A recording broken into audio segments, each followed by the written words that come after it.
Assalamualaikum warahmatullahi wabarakatuh. Saya Indah Safariningsih, NIM 104, kelas ESC. Di sini saya akan menjelaskan mengenai kasus modern akad musyarakah. Di sini saya mengangkat kasus bisnis waralaba. Pada zaman sekarang, sebuah bisnis telah berkembang banyak di Indonesia, mulai dari bisnis sembako, ada bisnis kosmetik, bisnis baju, bisnis alat make up, makanan, dan masih banyak lagi.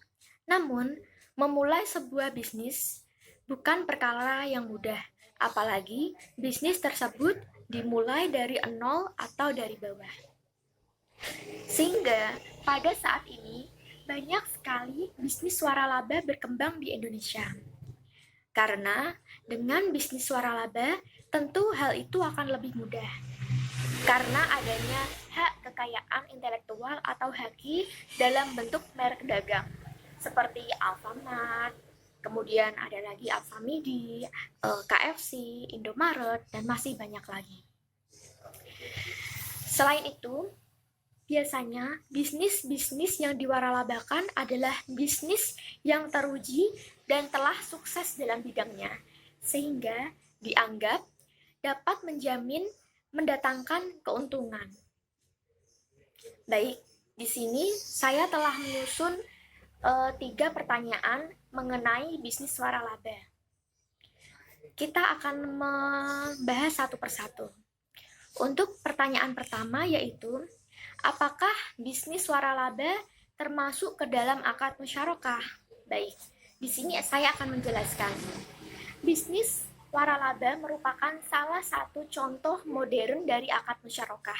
Lebih tepatnya masuk ke dalam kategori syirkah al-uqud. Karena apa? Karena dalam bisnis waralaba merupakan sebuah kerjasama kemitraan antara 2 orang atau lebih, yang mana masing-masing pihak mempunyai kontribusi modal serta adanya keputusan bagi hasil baik keuntungan maupun resiko yang ditanggung bersama, seperti itu. Jadi kesimpulannya, bisnis waralaba merupakan salah satu contoh kasus modern dari akad musyarakah.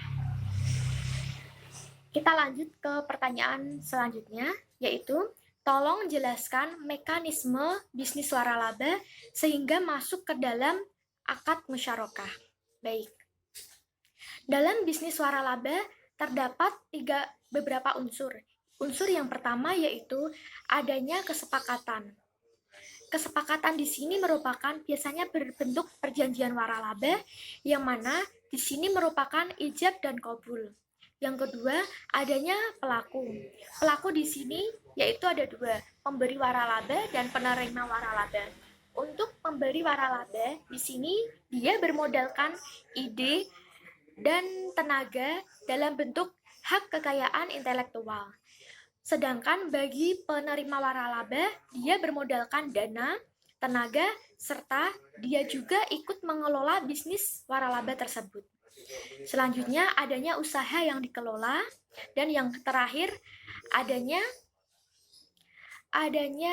bagi hasil, keputusan bagi hasil yang telah ditentukan dalam perjanjian waralaba. Seperti itu. Untuk yang terakhir, pertanyaan yang terakhir yaitu, apakah bisnis waralaba diperbolehkan dalam Islam? Jawabannya, ya, bisnis waralaba diperbolehkan dalam Islam. Karena bisnis waralaba merupakan salah satu contoh kegiatan bermuamalah. Dan dalam berkegiatan bermuamalah, harusnya memiliki beberapa prinsip. Di antaranya, bertujuan maslahah, kemudian saling gotong royong atau membantu, dan adanya suka sama suka, seperti itu. Dan dalam kegiatan bermuamalah tidak diperbolehkan adanya riba, maisir, goror, dan adanya monopoli atau penimbunan. Jadi, dilihat dari teknis operasionalnya, bisnis waralaba tidak ada halangan-halangan yang melarang bisnis waralaba. Karena dalam menjalankan bisnis waralaba di sini terdapat syarat-syarat dan rukun yang sesuai dengan syariat Islam atau tidak melenceng dari syariat Islam. Jadi, kesimpulannya, bisnis waralaba diperbolehkan dalam Islam asalkan tidak melarang syariat-syariat Islam seperti yang tadi saya jelaskan, seperti goror, riba, kemudian ada lagi maisir, ada lagi itu haram, barang yang diproduksi itu tidak boleh barang yang haram, kemudian tidak boleh menimbun. Baik, seperti itu. Begitulah 3 pembahasan yang tadi kita bahas. Kurang lebihnya di sini saya cukupkan, kurang lebihnya mohon maaf.